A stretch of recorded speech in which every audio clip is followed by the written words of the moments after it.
Hello, this is a video to show you how to go on to PowerSchool and choose your courses for next year. It's going to assume that you've already logged into your PowerSchool account, and if you don't have access to that, please talk to your advisor. They'll be able to get you on there. When you log in, you'll see a screen up front, and on the left-hand side, you'll see a toolbar with different screens you can go to. We're going to go to course requests. When the course request screen comes up, some really important information here. At the top, it'll say welcome, but underneath that, it'll give you some grade-specific registration instructions. In this case, we're registering a student going from grade 9 into grade 10, and it's telling you have to choose at least a 40 credit full course load. We're not going to let you have a spare. So you're going to have to do that before it will let you out. Remember, when you're choosing courses, you can always drop things later, especially if you're in grade 11 or grade 12. There's different instructions for them, different credit amounts they have to register in, but please register in what it's asking you to do now. We can make changes later. We just want to make sure people are registered in the maximum possible for their grade. Some other things you'll see up top, you can always click on this to view your course requests. That'll happen at the end as well. As you look down the screen, you'll see different course groups, which you're going to have to go into and choose courses from. On the side, you'll see some different information and controls, and we'll get to that in a moment. At the very bottom, we've got this information here that's going to tell you how many credits you have to enroll in, how many that you're currently enrollment, and then how many more you need to enroll in. So here we go. We'll go back up and request some courses. If I look over here, I see a pencil, which is I'm going to click to go into these courses. But beside that, I see either an exclamation point in red or a green check mark. The exclamation point means you have to go in there and do something. You'll notice that electives and some other courses have this green check mark already, which means you might need to go in there, but you don't absolutely have to. You are to make those other requirements, though. Let's go into phys ed.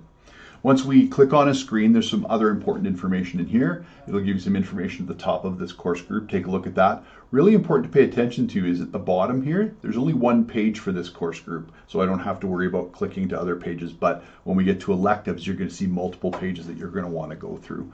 And then some information at the bottom about how many courses you need to select and how many credits.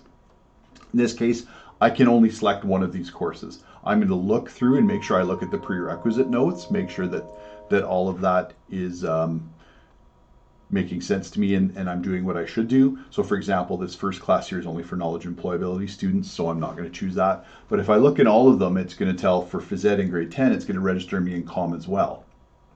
And it also tells you how many credit hours it's worth. So I'm going to pick one of these courses. I'm going to pick lifestyle.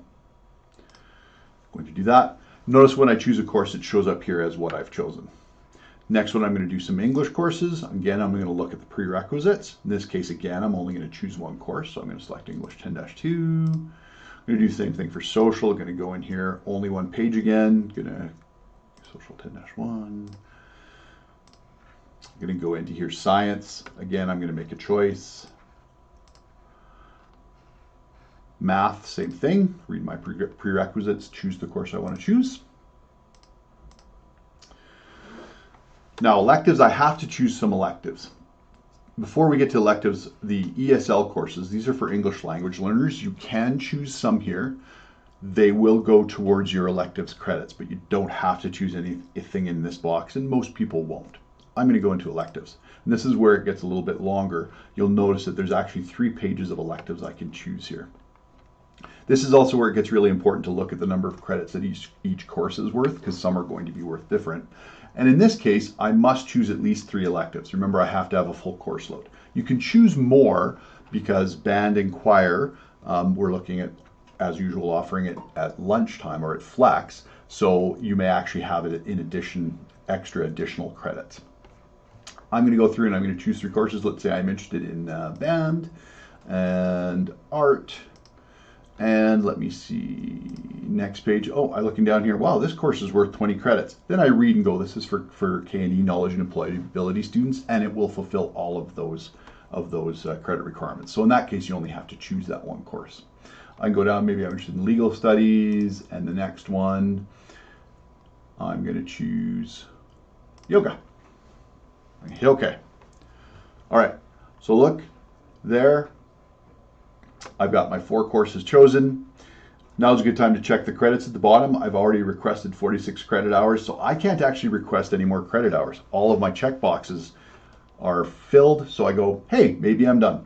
Missing one thing. Make sure you go into the alternate electives box. Everybody should do that. What this does is these will let you choose courses that, in case you can't get into your electives, these are your next choices. Do not choose the same courses. It doesn't make it any more likely you'll get into the courses. But I know that I want to choose some extra electives, and please select up to 3. So, okay, if I don't get into one other, my courses, I want digital media and French and technical theater. Okay, those are my alternates. Okay, so they will show up there, but notice that my credit hours didn't go up. So I've chosen everything. Everything works well, and I can hit submit. I'm just going to show you what happens if you try to submit if you haven't chosen something. So I've unchecked something, so I don't have my phys ed checked. So I'm going to try to submit, and this is what it tells me. Oh, you have a requirement left. You can't leave yet. You have to check a phys ed class off. So we'll go back in. Oh, now I'm going to check phys ed. Hey, now I'm good again. Now when I hit submit, if everything's successful, it will take me to my course requests page. It will list all of the courses that I've requested and all of my alternates. Okay, so that's really important that you do those alternates. So once again, if you can't get into one of your electives, it'll give you an alternate there. All right, thank you.